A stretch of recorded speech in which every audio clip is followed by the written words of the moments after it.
Welcome to conversations. मैं आपका host, आपका दोस्त मुख्तदर खान। और आज हम इंडिया की जो 2024-2025 की इकोनॉमिक रिपोर्ट आई है साल भर की, उसके बारे में चर्चा करेंगे। फोर्थ क्वार्टर की भी चर्चा करेंगे। जनवरी टू मार्च इंडिया का जो फिस्कल ईयर है वो अप्रैल टू मार्च होता है, उसके बारे में बात करेंगे। जैसा आप देख रहे हैं मेरे साथ डॉक्टर संतोष मेहरोत्रा है। He is a very important economist. वो प्राइवेट सेक्टर में भी काम कर चुके हैं, यूनिवर्सिटीज़ में, public sector, Indian planning commission से भी उनका ताल्लुक़ है और यूएन से भी। तो उनको और तारीफ़ की ज़रूरत नहीं है। मैं आपको बेसिक डेटा दे देता हूं कि जो रिपोर्ट्स आई हैं इंडिया, सबसे बड़ी बात जो इंडिया का जो नैरेटिव है उसमें, it is the fastest growing major economy. वो अभी भी इंडिया है सस्टेन दैट। वो चाइना को 1.1% से हरा दिया है इस साल। China was growing at 5.4%, India at 6.5% साल भर का। और फोर्थ क्वार्टर में परफॉर्मेंस 7.4% का ग्रोथ है। हम उसको ब्रेकअप करके बात करेंगे। द 7.4 तो खैर इस क्वार्टर का है, driven mostly by public expenditure. लेकिन जो इंटरनल सेक्टर वाइज ग्रोथ है उसकी भी बात करेंगे। और overall it looks as if the India has had a good year compare to the rest of the world. जो ग्लोबल ग्रोथ रेट है वो 3.5 3.6 के करीब थी, and India is nearly double that. So that is good news. So संतोष साहब, welcome to conversations. और मैं पहला सवाल यही है कि ओवरऑल आपका क्या रिएक्शन है जो आरबीआई की रिपोर्ट आई? देखिए, आरबीआई ने ये तो मतलब सेंट्रल स्टेटिस्टिकल ऑर्गेनाइजेशन जी की हाँ, जी है। हाँ, जी हाँ। हाँ हाँ हाँ। तो देखिए, हम हम इस बात का ध्यान रखें कि ये जो 6.5% की सालाना की ग्रोथ रेट 24-25 की आई है, ये अभी एक बार और रिवाइज होगी। हमारी जीडीपी की के जो आंकड़े होते जो हैं वो 4 बार में फाइनलाइज होते हैं। यानी कि एक एक से 1.5 साल लगता है हमारी सेंट्रल स्टेटिस्टिकल ऑर्गेनाइजेशन को सारे आंकड़े इकट्ठा करने में। तो इस समय हम अब जून में हैं और आंकड़ा आया है 24-25 का। तो आखिरी क्वार्टर यानी कि जनवरी मार्च का भी क्वार्टर का आंकड़ा आ चुका है, मगर ये भी अभी प्रोविजनल है। जी और इसको साल के अंत तक, दिसंबर से पहले मगर फाइनल फाइनल आंकड़ा आएगा, वो चौथा होगा। अच्छा, जी हाँ। तो इसमें बहुत बदलाव होने की संभावना नहीं है। But the point I think I want to emphasise for your viewers is the following, that India needs a GDP growth of 8% per annum on average for the next 22 to 25 years if India is to become Vikasit Bharat or a high income country. Just hit the bottom threshold जी हाँ, of the high income threshold. जी हाँ। So we are growing for the last several years now at only 6.5% per annum, and this is after the recovery post COVID. Please try and appreciate this.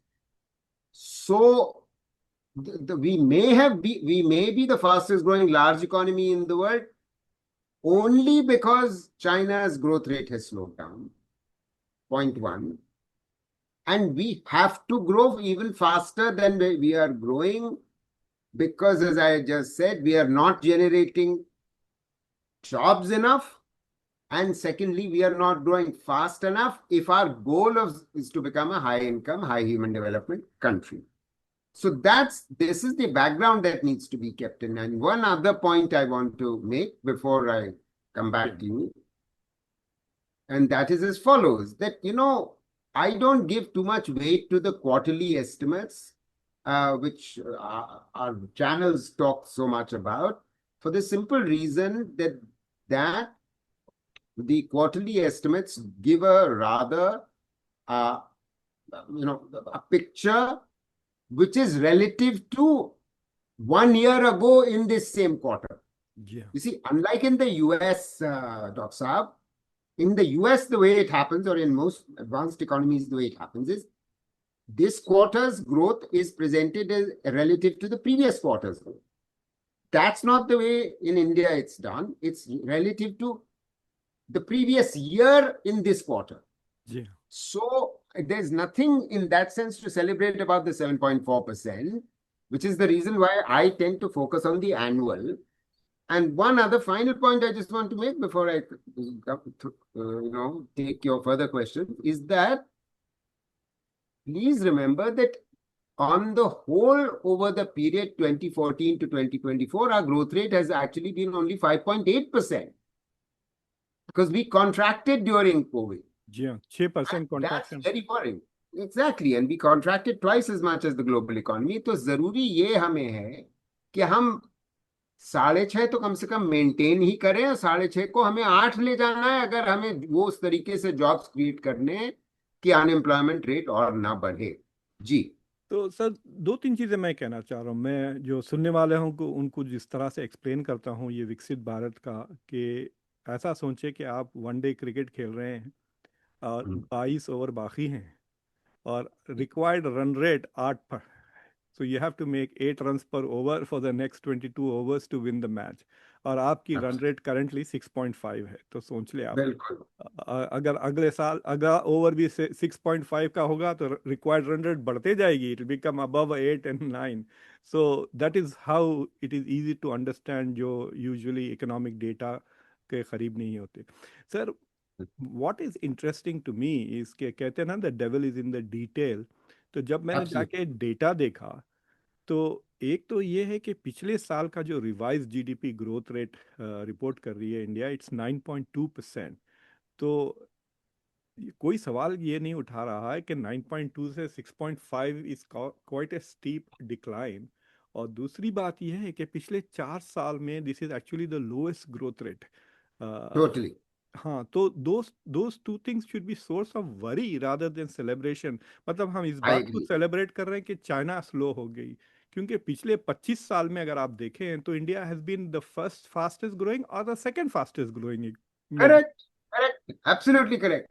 So you are putting your finger on very important points, and I'm glad that you have noticed the slowing trend in the last 3 or 4 years. And this was inevitable. This takes me back to something I just said कि जब Covid आया, और या बल्कि हमें Covid के आने से पहले भी हमको थोड़ी सी आपके श्रोताओं को याद दिलाते हैं कि the result of policy induced shocks to the economy like demonetization, like GST, उन दोनों का असर ये हुआ था कि ग्रोथ रेट कम हुई थी कोविड से पहले ही। सो ओवर 2016, 17, 18, 19 वो कम होती चली गई। तो अब जाहिर है जॉबलेसनेस उसकी वजह से और बढ़ी। अब जब कोविड आता है तो आपने नेशनल लॉकडाउन भी कर दिया, आपने you manage Covid rather poorly, lives were being lost in the millions। और उसका असर ये हुआ कि आपकी इकोनॉमी कॉन्ट्रैक्ट करती है। FY21 2021 में कॉन्ट्रैक्ट करती है। Of course you can, people will turn around and say, oh, but the global economy also contracted. But the global economy contracted by only 3.1%, और हमारी इकोनॉमी कॉन्ट्रैक्ट करती है 5.8%, यानी कि लगभग दुगनी उस साल। सर, ये जो चार्ट देख रहे हैं आप, जी। जी, ये है इंडिया के पिछले 10 साल का, गुड। 2014 गुड। से ग्रोथ रेट्स आप देखिए। ये है जी। कोविड का जो -5.8, और बिल्कुल। ये 2020 की ग्रोथ रेट इज 3.9, वो भी कोविड का था, लेकिन उससे पहले बहुत बहुत सिक्स शुक्रिया। पॉइंट फाइव देखिए आप 2019 में वही मैं कह रहा था कि आपकी 6.8। कोविड से पहले ही गिर रही थी। हाँ देखिए, सो ये बिल्कुल। 2016 और 17 और द टारगेटेड रेट्स, उसके पहले भी आप 14 देख लिए 6.4। तो दिस इज, ये 2 साल काफी अच्छे थे 9.2, हाँ, मगर अच्छे क्यों थे डॉक्टर बिकॉज साहब, ऑफ मैं द यही आप। रिबाउंड, रिबाउंड के। यस। बिल्कुल। और जब रिबाउंड खत्म हुआ तो वो स्लो डाउन इनेविटेबल था। तो अब अगर आपको 6.5% इस साल में मिला है, तो ये ट्रेंड डिक्लाइन चला आ रहा है। पहला आपका जो रिबाउंड था वो बिल्कुल यूं गया, और फिर उसके बाद तो ये होना ही था। तो आपको ये क्वार्टर दर क्वार्टर आप पा रहे हैं, तिमाही दर तिमाही आप पा रहे हैं कि वो गिर रही है। तो आपको जश्न मनाने का कोई यहाँ पर मौका नहीं होना चाहिए। आप क्योंकि अर्थ ये है इसका, श्रोताओं को समझना आवश्यक, कि इसका अर्थ ये होता है कि आपकी ट्रेंड ग्रोथ रेट 6.5 ही है। जी। वो तो गरीब, तो आपको बहुत कुछ काम करना है, इन्वेस्टमेंट रेट को बढ़ाना है। And we can talk about कि क्यों है ये 6.5 की, और इससे काम नहीं चलेगा क्योंकि तो रोजगार नहीं पैदा हो रहा है। और फिर आप अगर विकसित भारत बनना चाहते हैं तो आपको 8% करना है। जी। तो जो मैं उसको ब्रेकअप करता हूँ सर, तो मैं देख जी। रहा था कि जो सेक्टर्स ब्रेकअप करें तो एग्रीकल्चर हाँ सेक्टर हाँ की ग्रोथ रेट सिर्फ 3.8%, और हाँ, दैट्स मैन्युफैक्चरिंग, नॉर्मल। हाँ हाँ हाँ। मैन्युफैक्चरिंग 5.4%, हम्म और और जो सर्विस इंडस्ट्री है वो 7.3% है। तो सर्विस इज, जो इंडिया की जान बचाती है बेसिकली, सर्विसेज और एक्सपोर्ट्स ऑफ सर्विसेज। हम्म। लेकिन ये जो कंस्ट्रक्शन है, that is the one that has taken it up 10.8%। Construction का मतलब ये पता नहीं, ये सेक्टर वाइज अलग क्यों रिपोर्ट हो रहा है। कंस्ट्रक्शन मैंने पहली बार अरे वो ऐसे नहीं। होता है। अच्छा। नहीं ऐसा नहीं है डॉक्टर साहब, हाँ। ऐसा नहीं है। कंस्ट्रक्शन नॉर्मली ऐसे रिपोर्ट होता है क्योंकि आप के श्रोताओं के भले के लिए मैं ये बता दूं कि एक शब्द इस्तेमाल किया जाता है इंडस्ट्रियल प्रोडक्शन या इंडस्ट्रियल ग्रोथ। तो उसमें इंडस्ट्री में एक तरफ तो मैन्युफैक्चरिंग का बड़ा भारी भूमिका होती है, और फिर कंस्ट्रक्शन और यूटिलिटीज माइनिंग का, ये तीन अच्छा। चार और छोटे सेक्टर। अच्छा। तो इन सब को मिला के इंडस्ट्री कहलाता है। तो तो तो मैन्युफैक्चरिंग 5.4 है, ये बहुत ही चिंताजनक बात। वही तो मैं कह रहा था कि जो इंडिया का जो इट इज लाइक सेइंग कि भाई आपका फाउंडेशन एग्रीकल्चर और मैन्युफैक्चरिंग दोनों काफी स्लो है ग्रोथ रेट। और अगर पिछले जी 2 साल में आपने देखा, एम्प्लॉयमेंट ग्रोथ रेट तो एग्रीकल्चर में हो रहा है, वहां पे जो जी जी। 6 करोड़ लोग चले गए हैं फॉर वर्किंग इन नहीं फार्म। ज्यादा, आठ हाँ। आठ हाँ। 8 लोग, 8 करोड़ लोग। तो तो उसके बावजूद, like is it, have they become a burden on the agricultural economy, या ये मैं थ्री बताता हूँ। पॉइंट जी। जी देखिए, एग्रीकल्चर की 3.8 जो है वो बुरी नहीं है, क्योंकि औसतन पिछले 75 साल में कभी ऐसा कोई 5 साल का दौर नहीं हुआ जिसमें ग्रोथ रेट हमारी 3.2% से ज्यादा हुई, ऑन एवरेज पर एनम। जी। तो ये 3.8 अगर है तो वो एवरेज से बेहतर ही है, क्योंकि देखिए प्रोडक्टिविटी वैसे भी एग्रीकल्चर में कम है। वो तो एक ऐतिहासिक, हमें हिस्टोरिकली नोन फैक्ट है कि productivity in agriculture is lower, use of technology is lower, and that is why people move out, because that's why incomes are lower, therefore people like to move out of agriculture and move into industry and services, क्योंकि वहां product आपकी उत्पादकता ज्यादा है, इस वजह से आमदनी ज्यादा होती है। तो इसीलिए विकास का अर्थ ही ये है कि आप उद्योग की ओर अग्रसर होंगे आप, और सेवाओं की ओर अग्रसर होंगे, और कृषि की भूमिका कम होगी। मगर आपने बिल्कुल बजा फरमाया कि इस सरकार की गलत नीतियों की वजह से हुआ ये पिछले 4 साल से, कि वो जो एक रिवर्स माइग्रेशन शुरू हुआ था कोविड के दौर में, उस साल तो बड़ी, बल्कि 3.5 करोड़ लोग वापस गए थे, मगर उसके बाद भी लोग वापस जाते गए क्योंकि गैर कृषि क्षेत्र में रोजगार पैदा नहीं हो रहा था। और उसका एक आपको नमूना इस साल की मैन्युफैक्चरिंग की ग्रोथ रेट में मिल रहा है। 5.4 is lower than the average growth for the economy. Growth economy की 6.5 है, और ये 5.5 भी नहीं है। आप सर, देख रहे हैं। इतना जो बातचीत हो रही है, make in India, make in India, आत्मनिर्भर, मेक इन इंडिया, उसके बावजूद फिर इतना धूम हो गई कि एप्पल इंडिया मूव हो गया है, India is replacing China as a manufacturing hub, and the growth rate of India's manufacturing is equal to the same as China's 5.4. हाँ तो अब, जबकि उनका, they are the they produce 30% of global manufacturing output, जी हाँ, जी हाँ। और हम कहीं भी नहीं है उसमें। तो देखिए, ढिंढोरा एक प्रकार का होता है, और असलियत नीतियों की दूसरी प्रकार की होती है। और इसका इसका मैं थोड़ी सी अब चर्चा करता हूँ, थोड़ा सा इसका विश्लेषण करते हैं, तो आपके श्रोताओं को समझ में आएगा। इस पहली बात तो ये, इसमें कोई दो राय नहीं है कि एप्पल फोन की के प्रोडक्शन में और डोमेस्टिक एंड्रॉयड फोन के प्रोडक्शन में काफी बढ़ोतरी हुई है। मगर वो प्रोडक्शन नहीं है, वो असेंबली हो रही केवल। जी हाँ। इनपुट सारे वहां से आ रहे हैं, विदेश से आ रहे हैं, और उनको आप असेंबल करके बेच रहे हो, और आप एक्सपोर्ट जरूर कर रहे हो, मगर the import content of the export is very high. जी हाँ। जी हाँ। Okay, but be that as it में, चलिए हम उसको एक इत्मीनान की बात कहेंगे कि हाँ चलिए, दुनिया का जो एप्पल फोन्स का प्रोडक्शन है उसका 15% हमारे यहाँ बन रहा है, और ये भी संभावना है कि टिम कुक और हमारे यहाँ इन्वेस्ट करने वाले हैं।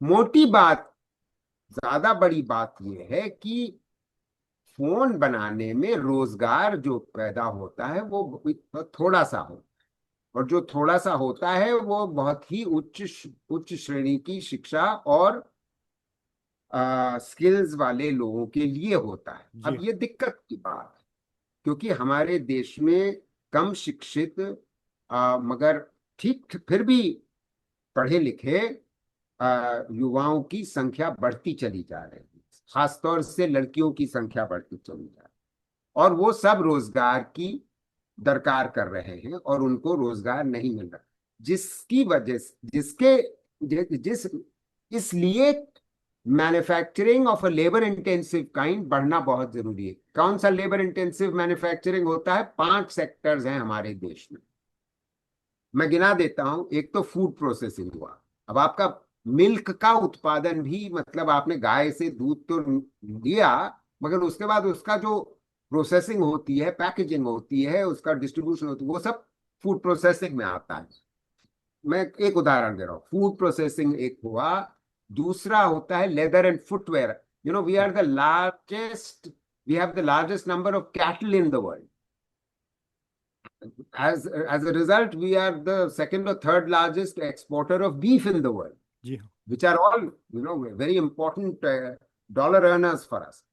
So, food processing, leather and footwear. Third is wooden furniture. Fourth is textiles, and the fifth is garments and apparel. ये 5 जो मैन्युफैक्चरिंग के सेक्टर्स हैं, ये लेबर इंटेंसिव हैं, और जो कुल रोजगार मैन्युफैक्चरिंग में है हमारे देश में, लगभग 6 साढ़े 6 करोड़ का है आज की तारीख में। उसका आधा इन 5 सेक्टर्स में का योगदान होता है। आधा जो एम्प्लॉयमेंट है वो इन 5 सेक्टर्स में। अब इनमें प्रोडक्शन नहीं बढ़ रहा है, दिक्कत यहां है। उसका कारण समझिए।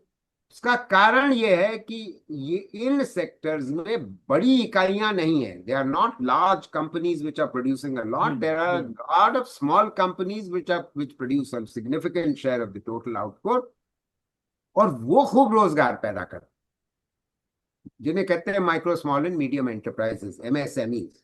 जी हाँ। अब हुआ ये कि पिछले 8 साल में इस सरकार ने इतना एक घातक कदम उठाए, डिमोनेटाइजेशन, GST, लॉकडाउन, बड़ा बहुत लंबा और बहुत सख्त, तो इन सब की वजह से जो नकारात्मक असर इन छोटी इकाइयों पे हुआ, क्योंकि ये जो असंगठित क्षेत्र की इकाइयां हैं ये सब कैश में डील करती।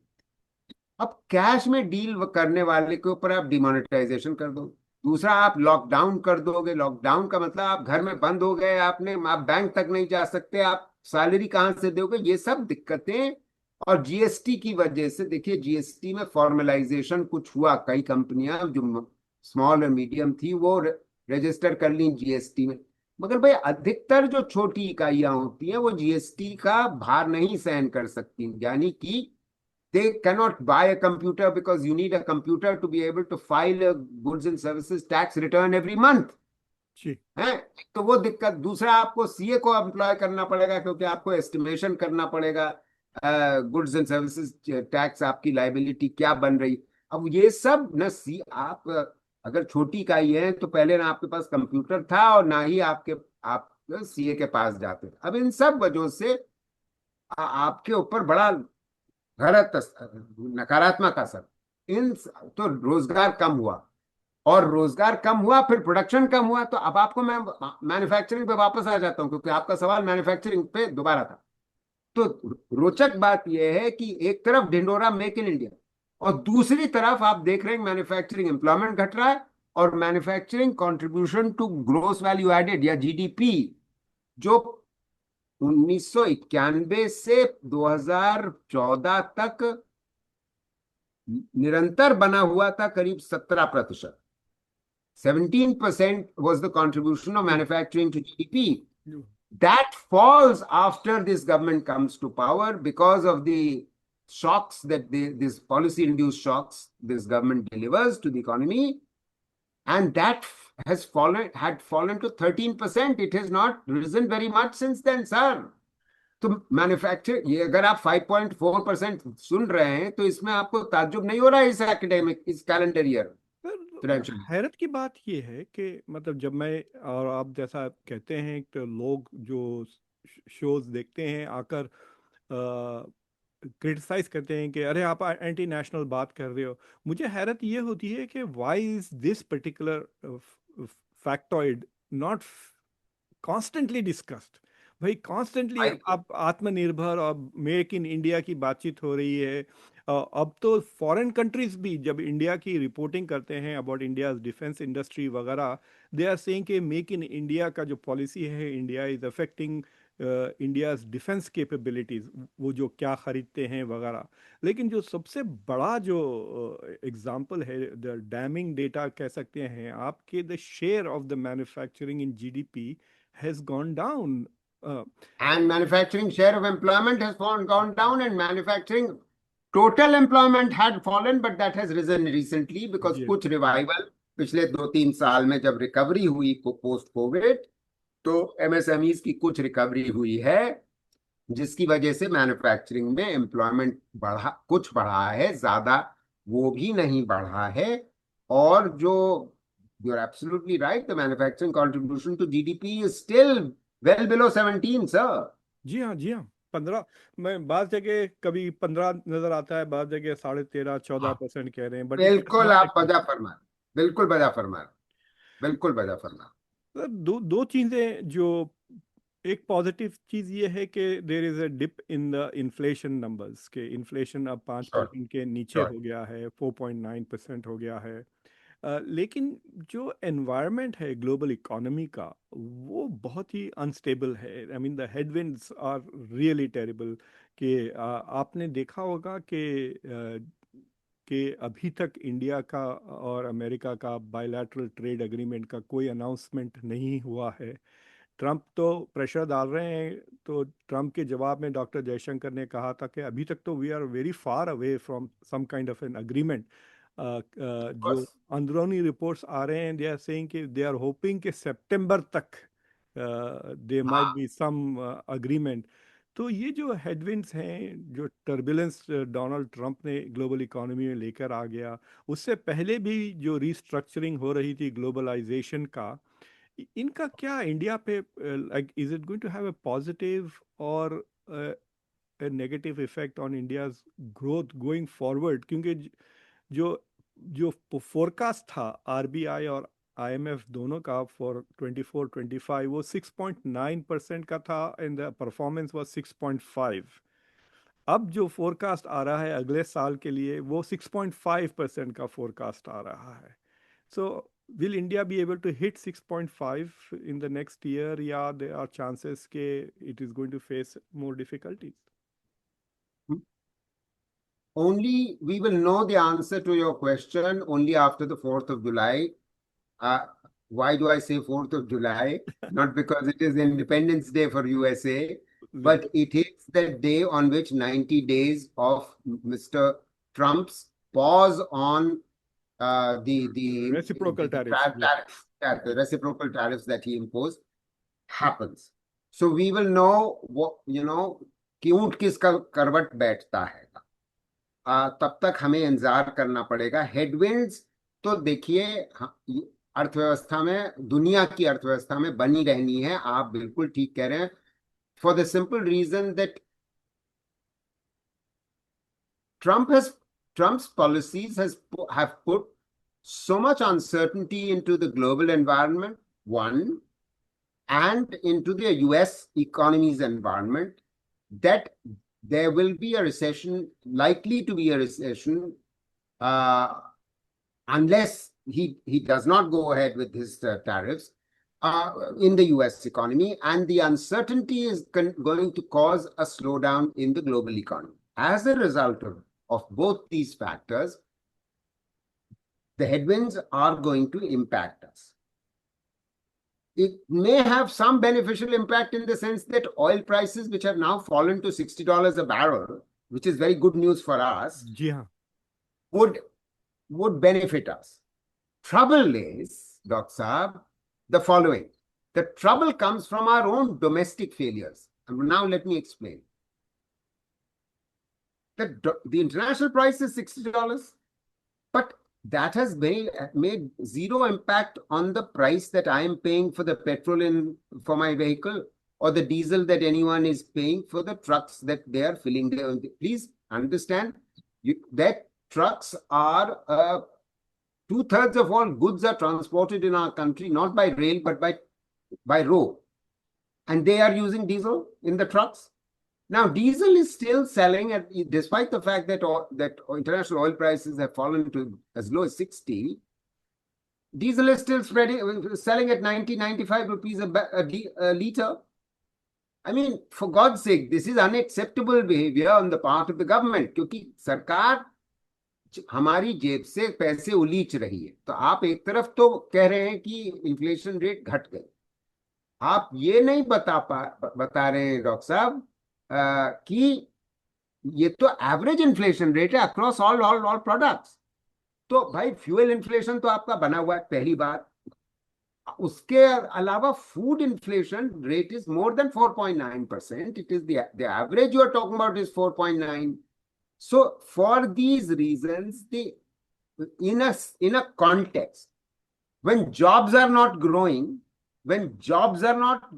because the economy has slowed, in that context, what happens is that nominal wages don't grow. So even the 5% inflation rate, sir, has the following impact, that real wages have not grown for the last 10 years. And this is true in the urban areas, and the middle class is feeling it. And if this was not the case, the chairman of Nestle would not be saying, the middle class is getting squeezed. And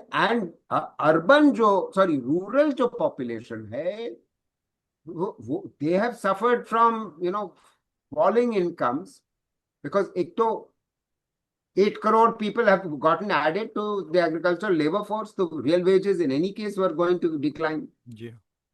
The same number of people, in a sense, a larger number of people are consuming the same amount of food that is getting produced. ऐसी स्थिति में आप समझ सकते हैं कि अगर disposable income मतलब आपका जिसे कहते हैं ना कि डिस्क्रेशनरी स्पेंडिंग के लिए पैसे नहीं बचते, आप जो जरूरी खर्च करना है वो आप खर्च करें. So the evidence is on the consumption side that savings rate has fallen and consumption is only being maintained by people taking loans against gold. Loans against gold have grown enormously. Middle class is taking loans from the banks, personal loans, and the rest who don't have access to institutional borrowing. You and I know that हमारे देश में, China में भी ये है प्रवृत्ति कि gold is the means of storage and means of savings. अच्छा, तो उसको लोग मॉर्गेज करके अपना खर्चा चला रहे. अच्छा, अब स्थिति देखिए, समझिए, पिछले 2-3 साल से आप देख रहे हैं, और I am now going to bring in the international dimension again. 2-3 साल से आप ये देख रहे हैं कि बहुत से देश, हमारा भी देश, हमारा आरबीआई भी, चाइना का सेंट्रल बैंक और भी सेंट्रल बैंक्स अपने फॉरेन एक्सचेंज रिजर्व्स को डॉलर में न रख करके गोल्ड में रखने की चेष्टा कर रहा है. ठीक है. अब अगर हम इन वजहों से डॉलर का दाम, सॉरी, गोल्ड का दाम दुनिया भर में बढ़ गया है। जी समझ गए ना? जी जबरदस्त दौर से अंतरराष्ट्रीय स्तर पर बढ़ा हुआ है, और हम क्योंकि इस पदार्थ का उत्पादन नहीं करते तो हम इंपोर्टर हैं। We are the second largest importer of gold after China in the world. अब देखिए कि उसका असर डोमेस्टिक इकोनॉमी पे क्या है। मैं उस बात पे आता हूं कि rural family households are maintaining consumption in a context of jobs, non-farm jobs not growing by mortgaging their gold. Now, because the price of gold has gradually risen, जी and Trump's antics and tantrums in recent months have resulted in countries which have the capacity to buy gold to switch out of dollar and US treasuries into gold and other currencies. So I'm now connecting the national to the international dimension, you can see. So the result of all of this is that families in India, the poorer in urban and then majority, a significant share in rural areas, are saying, oh, the price of gold when we mortgage our gold 2 years ago was 100, अब वो 200 हो गया है, तो हम अपना gold को bank को दे देते हैं, आप रख लो, and we will not repay it. So they are foregoing their gold because they want to retain and maintain their consumption। इस प्रकार कंजम्पशन मेंटेन हो रहा है सर। वाह सो ये जो 6.5% ग्रोथ रेट आप कह रहे हो, वो that's being led by top 10-20% of the population only. Sir, ये जो आप ऑयल की बात कर रहे हैं, मैं यहाँ पे ट्रम्प आने के से पहले अगर आप जी दिसंबर में गैस खरीदते तो कुछ साढ़े 3.4 डॉलर पर गैलन, यानी अस्सी जी, रुपये के करीब था पर लीटर। हाँ जैसे हाँ, ट्रम्प प्रेसिडेंट बने, विद इन 2-3 वीक्स वो 80 रुपये से 60 रुपये हो गया है। यानी मैं, अच्छा हाँ, तो कल मैं अगर गैस भरा रहा था, 60 रुपये लीटर पे गैस मिल रही थी मुझे। तो इट इज़ अच्छा नोटिसेबल, मतलब सामने नज़र आता है, क्योंकि हम तो टैंक भरा लेते हैं तो काफ़ी डॉलर हो जाते हैं, राइट, 25-30 डॉलर के करीब। तो I can see the difference when I credit card के बस। मैं पास करता हूँ। तो इमीडिएटली पब्लिक को बेनिफिट हुआ। और ट्रांसपोर्टेशन का कॉस्ट जब कम हो जाता है ना, आपके सारे गुड्स इंटरनली वो ट्रक में डिस्ट्रीब्यूट होते हैं पूरे मुल्क में। अगर आप थैंक यू फॉर जी एब्सोल्युटली। डीजल की अगर आप पैसे कम कर दें इंडिया में, तो सारे चीजें इन्फ्लेशन, दूध भी कम हो जाएगा, चप्पल भी, सब हर बिल्कुल चीज सस्ती हो जाएगी। बिल्कुल, आप बजा फरमा रहे हैं हुजूर। ये आपने बहुत सही बात पे की ओर हमारा ध्यान आकर्षित किया है। ये बहुत सही, आप बिल्कुल, बिल्कुल दैट ठीक। Is the key for inflation of everything ना। फायदा क्या है फिर तेल की कीमत कम होके, अगर पब्लिक को खासतौर से ट्रांसपोर्टेशन के जो ट्रक करेक्ट, की वही कीमतें पे ट्रांसपोर्ट हो रहा है। Exactly right. एंड दुखद बात यह है डॉक्टर साहब कि हमारी सरकार इसको इस तरीके से ले रही है कि देखिए, पेट्रोल डीजल का जो दाम है उसमें जो टैक्स लगता है, चाहे वो राज्य सरकार को जाता हो चाहे वो केंद्र सरकार को जाता हो, वो सीधे हमारी तिजोरी में आ जाता है, और वो हमारी तिजोरी भरता रहता है। इसका इस्तेमाल करके हम 80 करोड़ लोगों को मुफ्त अनाज बांट रहे हैं, और जी लाडली बहना कर रहे हैं, और पीएम किसान कर रहे हैं। वो सब उनको, वो समझते हैं कि उसी वजह से वो इलेक्शन जीत रहे हैं। तो आप समझ रहे हैं कि इसकी रिसाइकलिंग कैसे हो रही है। सर, मगर इज इन दैट हाँ, ए कम्युनिस्ट थिंग टू डू? मुझे हैरत ये होती है कि प्राइम मिनिस्टर मोदी की दिस जो इज अ सरकार ट्रैजिक है, थिंग टू डू सर, हाँ, दिस इज अ ट्रैजिक। वो इट्स रीडिस्ट्रीब्यूटिंग वेल्थ ना, थ्रू लाभ भारती programs basically. It is redistributing in a non-productive way. I'll explain how. Because you see, the what we are seeing happen in the last many years, in fact, for the last 10 years with this government, is the following: that it stopped increasing expenditure on health, stopped on education, stopped on the integrated child development scheme, which is a very important intervention to reduce malnutrition of our children. And it is used all all this kind of money for for the cash transfer largesse.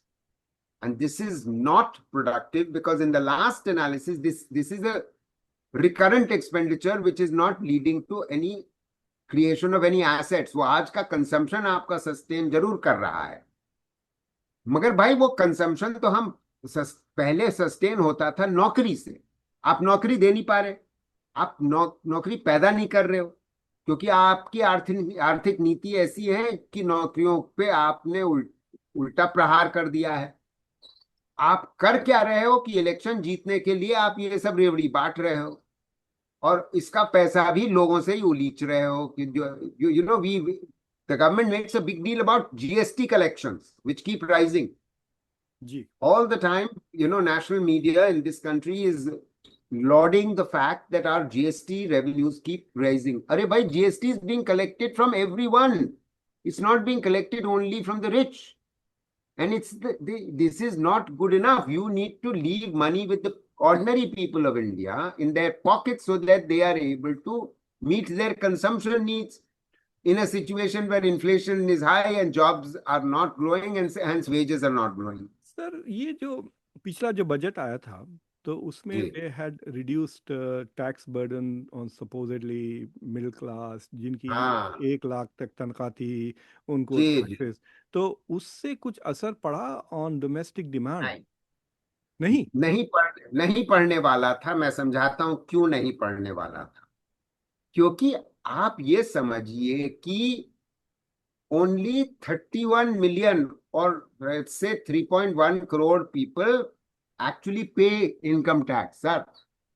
So that means it was going to impact barely 4 or 5% of the country's population, which means you gave a bonanza of 1 lakh per annum on average to 4% of the population. Now, how much in a macro sense will that make an impact? You can already sense that if you just give money to 1 lakh additional to firstly. Secondly, some part of this will be benefiting those in the top 2 or 3 deciles of the population, the top 30-40% of the population. तो वो उनका तो consumption वैसे ही ठीक ठाक है, तो वो सेव कर लेंगे, वो कंज्यूम नहीं करेंगे। नहीं, वो जो कंज्यूम तो मैं पढ़ रहा था कि वो शायद अपने क्रेडिट कार्ड डेट्स पे कर देंगे उन पैसों से, वो भी रादर कर देन। सकते हैं, वो भी वो लोग करेंगे जो मिडिल क्लास एंड बिलो होंगे। जी। और वो मतलब देखिए, मिडिल क्लास एंड बिलो में ही वो क्रेडिट कार्ड डेट्स होंगी। जो टॉप 10% है वो तो ओह, they are doing fine, thank you very much, जी हाँ, because they are the people who've also entered the stock market, and the जी हाँ, stock market they have made good money in the last 3 or 4 years. जी हाँ, जी हाँ। तो sir, ये तो, मगर अगर ये तो प्रॉब्लम इंडिया में था ही। मुझे याद है, जो पहले दिन मुझे जॉब पे गया था मैं अपनी ज़िंदगी में, लार्सन एंड टूब्रो में, तो मुझे इनकम टैक्स का फॉर्म भरना पड़ा था। तो वो मुझे जो अकाउंटेंट था L&T का, वो कह रहा था, you are now part of a very special minority, very small minority, जो एक्चुअली इनकम टैक्स पे करते हैं। तो Correct, इंडिया में correct. वो that has been a problem from the very beginning कि income tax payer are people And so जो I'm glad you are saying raising this point, क्योंकि ये काम जो इन्होंने किया कि थ्रेशोल्ड बढ़ा दिया, जिससे हमारे जैसे लोगों को 1 लाख रुपए सालाना का फायदा हो गया। अरे उसका असर ये भी हुआ सर कि जो नीचे वाले लोग थे, वो तो जो अगर टैक्स देना शुरू कर रहे थे, उनकी आदत पड़ रही थी, अब वो बाहर हो गए। जी हाँ, जी हाँ, they are out of the habit. But very problematic. But if it is so small, अगर टैक्स बेस इतना स्मॉल है, तो then it was an pointless exercise, isn't it, reduction tax. तो एग्जैक्टली। कंजम्पशन टैक्स पे क्यों नहीं कम किया उन्होंने, मतलब rather than income? Well, you are absolutely, because this is the mentality of this government. This government doesn't have the economists of caliber who have the who have the capability to actually make their voices heard. This is one side of the problem, but the other side of the problem is that this government doesn't listen to economists. They have only a political agenda of winning elections. Because so they were feeling, oh, the middle class is feeling left out. Oh, we are only giving, handouts to the poor and poor women and kisan and so on. And the middle class is getting left out. तो वो अरे अच्छा इस साल budget में उनको दे देते हैं, क्योंकि 4-5 साल पहले आपको याद होगा कि कॉर्पोरेट क्या? इनकम टैक्स रेट घटा दी थी। मतलब पर्सनल इनकम टैक्स रेट में कोई खास कमी नहीं आई थी पिछले 4-5 साल। तो उन्होंने कहा चलो आज हम झोली खोल देते हैं अपनी मिडिल क्लास के लिए। ये तरीका होता है साहब, ये this is the way this government thinks. You are absolutely right. We would much rather have preferred a rationalization of GST and a reduction overall of the GST rates and the number of rates that they have. अब आप सोचिए कि 5 तो rates हैं, एक 5%, एक 12 है, एक 18 है, एक 28 है, एक 42 है।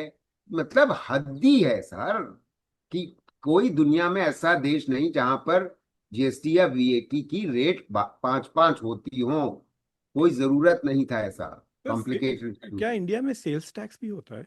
मुझे याद नहीं नहीं। देखिए, सेल्स मैं बताता हूँ, मैं बताता हूँ सेल्स टैक्स आई थिंक इस बार रिमेम्बर, भारत में तो वो स्टेट गवर्नमेंट्स की रिमिट था, और अच्छा। शायद स्टेट गवर्नमेंट्स की ही रिमिट है यूएसए में भी, द जी हाँ, जी सेल्स हाँ, टैक्स। जी हाँ। Correct. So the thing is that there used to be from 2004 onwards the VAT, value added tax. जी हाँ। So what when in the middle of 2017 the goods and services tax was introduced, it subsumed the VAT. अच्छा, अच्छा, अच्छा, अच्छा, अच्छा। Yes, yes. So it subsumed total of 17 taxes. Some of them were central government taxes, all indirect taxes, and some of them were state government taxes. So 17 were subsumed into this. So the VAT went. Before VAT was introduced in 2004, there used to be something called a sales tax. You're right. My father used to be the commissioner for sales tax. I'm talking about the 70s and 80s. So the in UP. The thing is that this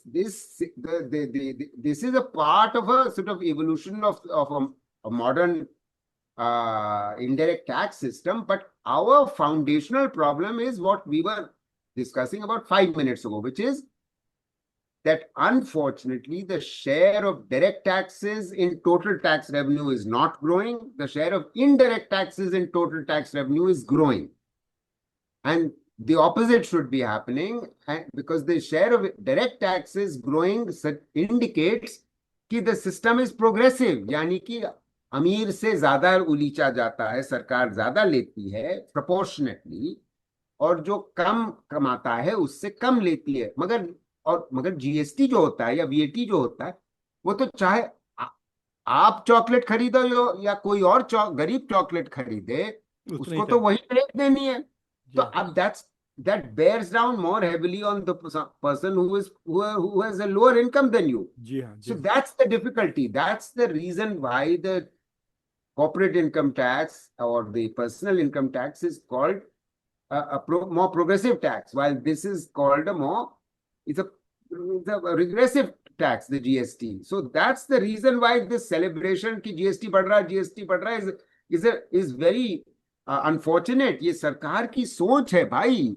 इनको विषमताएं बढ़ाने में खुशी होती है। अडानी अंबानी की के आगे पीछे घूमना और उनसे आगे पीछे सरकार के आगे पीछे घुमवाना, वो उनकी मतलब जी। वही मानसिकता है इनकी। ये बड़ी दिक्कत की बात है हमारे देश की अर्थव्यवस्था के लिए। मैं डेलावेयर और मेरीलैंड के बिल्कुल बॉर्डर के पास रहता हूँ। मतलब मेरे से जी 400 फीट दूर पर बॉर्डर है। तो जी। मेरीलैंड के अंदर is a big departmental store जहाँ हम शॉपिंग करने चले जाते हैं। अच्छा तो चंद साल पहले वही स्टोर हमारे स्टेट में जो है वो बहुत दूर है यहाँ से, 10-15 मील दूर है। तो एक दिन ओके। वहां पे हमने शॉपिंग की, तो मेरी बेगम ने मुझे रसीदें बताई। She said we are shopping same items लेकिन फर्क कितना है, देन वी रियलाइज कि हमारे स्टेट में सेल्स टैक्स नहीं है। मैं जिस Okay. स्टेट में रहता हूँ it's a tax free state. तो Okay. उल्टा हम बेवकूफी कर रहे Sales थे कि tax free. दूसरे स्टेट में जाके उनके स्टेट को हम सेल्स टैक्स पे कर रहे थे, जबकि Correct. उनके लोग हमारे पास आके शॉपिंग करके वापस जाते हैं to save on the sales tax.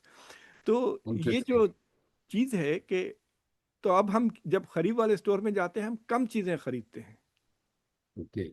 So what I realize is I can control the Yes. consumption के थ्रू ना, अगर मैं गरीब हूं तो मैं कम चीजें खरीदूंगा, कम टैक्स पे This is the करूंगा। point. This is the point. So now this is no more possible, sir, any longer, sir, in our country because the rates are now uniform for a product across the country, across state borders. This was not the case until the GST came into existence. Now, so the result of that is, and this is why GST is a good thing. I'm not against GST. It's just the way it has been planned and designed and implemented. So, because otherwise it distorts the investment decisions of those who are going to make the investment कि हम यहाँ इस state में करें कि उस state में करें। जब तक रेट अगर डिफरेंट होगी अलग अलग स्टेट की, तो हम उसके बेसिस पे डिसाइड करेंगे। अब अगर देश भर की एक ही रेट है, then we will decide on more sound economic basis. So मैं that's why GST is a good thing. Finland में एक दिन किसी दोस्त के साथ गैस स्टेशन पे हम गए थे गैस खरीदने के लिए, तो उसका credit card was not working, तो उतर के हम अंदर गए गैस जी। स्टेशन के अंदर। तो इतना सारा चीज बिक रहा था, हर किस्म का चीज के पैकेट्स पे पैकेट्स। तो मैं हंसते हुए कहा गैस कि स्टेशन पे। गैस स्टेशन के अंदर इट वाज लाइक ए चीज स्टोर। अगर आप मुझे कहते कि ये चीज स्टोर है तो मैं समझता ये चीज स्टोर है, नॉट ए गैस स्टेशन। उतना बड़ा एरिया। तो मैंने तो उससे पूछा कि ये चीज और गैस का क्या बंधन है, लाइक व्हाट्स द कनेक्शन। तो वो बड़ी गुस्से में आके बोली this is because the Russians. तो मैं बोला क्या मतलब? इधर रशियंस 2 घंटे ड्राइव करके फिनलैंड आते हैं गैस और चीज खरीदने के चीज लिए, खरीदने के क्योंकि लिए, क्योंकि क्योंकि चीज उनके पे यहाँ वो वैरायटी चीज की नहीं हाँ मिलती। हाँ, गैस उनको, हालांकि Russia is a gas producing country, I know. Gas Finland में सस्ती थी कंपेयर टू रशिया, और चीज पे कुछ सैंक्शंस या ट्रेड एम्बार्गो थे। फैसिनेटिंग। सो आई मीन मुझे वो किस्सा याद आ गया। But Santosh ji, thank you very much for explaining in detail. ये मतलब कि यस, इंडिया के पास इकोनॉमिक ग्रोथ है, इंडिया की स्टोरी है, but there are also very serious challenges. Very सी। और ख़ासतौर से पॉपुलेशन का हमने अनएम्प्लॉयमेंट पे ज़्यादा तवज्जो नहीं दी। मैं बस एक फिगर शेयर कर दूंगा लोगों से जाते जाते कि जो सबसे बड़ा प्रॉब्लम इंडिया में जो हो रहा है वो यूथ अनएम्प्लॉयमेंट का है। मैं देख रहा था और डेटा के जो जो पढ़े लिखे यूथ हैं उनका अनएम्प्लॉयमेंट इज अराउंड 29%, और जो पढ़े लिखे नहीं हैं उनका 8 पॉइंट कुछ है अनएम्प्लॉयमेंट। यानी there is now an economic structural incentive not to go to college वरना आपको जॉब ही नहीं मिलेंगी 4 साल के बाद। तो it is like a very dangerous situation, isn't it, youth unemployment? let me just say very few words because we've spent a lot of time जी हाँ, जी together. हाँ। Is that just to say that this is actually not abnormal for a developing country. होता यह है कि developing countries में जो कम पढ़े लिखे होते हैं वो काफी गरीब होते हैं, और उनके पास कोई और जरिया नहीं होता अपना जीवन बसर करने का। तो इस वजह से वो जो कुछ भी काम मिल जाता है इनफॉर्मल सेक्टर में वो ले लेते हैं। जो पढ़े लिखे होते हैं वो ज्यादा चूजी होते हैं कि अगर उनको फॉर्मल सेक्टर में जॉब नहीं मिल रहा है या उनके मन मुताबिक जगह नहीं मिल रहा है या वो तनख्वाह नहीं मिल रही है या वो कंडीशन ऑफ वर्क नहीं है जो वो चाहते हैं, तो वो रोजगार नहीं लेते, जिसकी वजह से उनकी बेरोजगारी दर ज्यादा होती है। क्योंकि वो एक ज्यादा समृद्ध परिवार से आते हैं तो उनके माँ बाप उनकी देखभाल भी कर सकते हैं। तो इन वजहों से ये डेवलपिंग कंट्री का एक सारे देशों में प्रवृत्ति है, और हमारा देश उससे अलग नहीं है। So that's the really the fact. But the more important point I think which you made, and we must leave your listeners with, is that youth unemployment was relatively low until about 2012-13 when the economy was growing at 8% per annum. youth unemployment tripled after that, and it has remained very high, double what it used to be 15, 20, 10, 15 years ago. And that is an indicator, one, that the growth rate has slowed, and two, that the pattern of growth is more unequal. So, मैं देख रहा था कि China का भी urban youth unemployment तो 20-21% से ऊपर हो गया है. So it has become kind of a developing countries का एक problem. They have invested in education and now they have this problem. Sir, thank you very indeed. much once again for coming on Sure. Conversations, और आपने इतना interestingly और thoughtfully explain किया, उसका बहुत बहुत शुक्रिया sir. Thank you very much. Shukriya.